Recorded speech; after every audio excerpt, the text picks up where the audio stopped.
وبكده نبقى عملنا اسهل واسرع مندي ممكن تعمله في حياتك.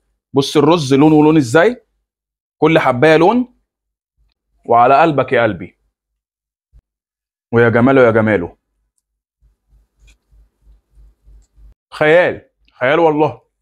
ومعانا التوابل اللي هننزل بيها على الفراخ. معانا فلفل اسود وبابريكا مدخنه ولون زعفران وملح وكركم. ننزل بيهم كلهم في بوله، وننزل بحبه زيت عادي وحبه زيت زيتون، ونميكس الكلام ده كله مع بعض بايدينا بقى، وننزل على الفراخ.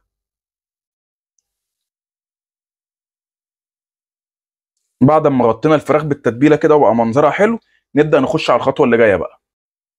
وفي حله من اللي هي تخش الفرن ما يكونش ليها ايدين بلاستيك بتسيح، هننزل بحبه زيت عادي وحبه زيت زيتون، ومعانا حبايتين لومي، ومعانا 3 4 حبات حبهان، ومعانا قرنفل، ومعانا كام فص توم، ومعانا ورق لورا وعود قرفه. وننزل بكل دوت في الحله بتاعتنا. وبصلايه متقطعه مكعبات هننزل بيها برده في الحله، ونشوح تشويحه سريعه كده. بعد ما شوحنا البصل 3 دقائق كده، هننزل بحبه رز بسمتي مغسول، وننزل بحبه ملح وقرن فلفل، قرنين زي ما تحب اللي عايزه ينزل، ونقلب تقليبه كده كله مع بعض. ومعانا ميه مغليه، هنغطي الرز فوق الرز بسنتي مش اكتر، ميه مغليه او دافيه مش هتفرق. بصوا كده هو ده المعيار اللي احنا عايزينه، فوق الرز بسنتي. ونجيب ورق فويل نغطي بيه الحله ونقفل، ونحط ورقه تانية. اهم حاجه نعمل فيها زي نص دايره لجوه، غويطه كده لجوه عشان الفراخ تقعد فيها. ومعانا ورقتين زبده، ونجيب سكينه رفيعه ونغزغز فيها.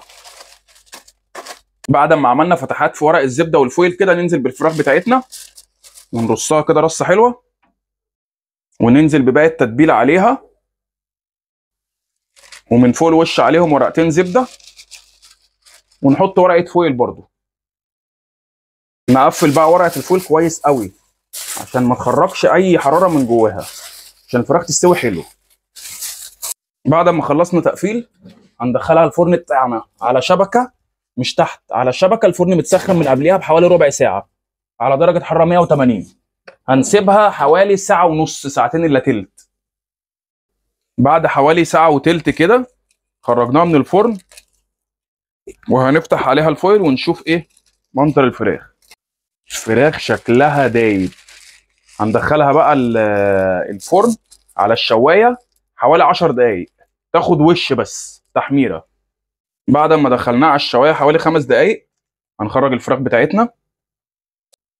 شكلها تحفه. نرفع بقى الحاجه اللي معانا، بص الالوان طالعه ازاي. كده نبقى عملنا اسهل واسرع مندي ممكن تعمله في حياتك. بص الرز لون ولون ازاي، كل حبايه لون. ومعانا صوص الطماطم ده احنا اللي عاملينه في البيت. لو عايزين الطريقه اكتبوا لنا في الكومنتات. يلا بينا بقى ندوق اهم لحظه في الموضوع. انا متحمس قوي للوصفه دي. ندوق الرز الاول، بسم الله.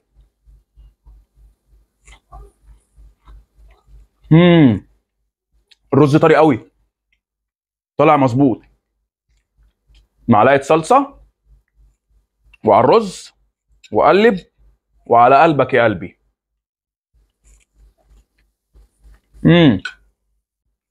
تحفه.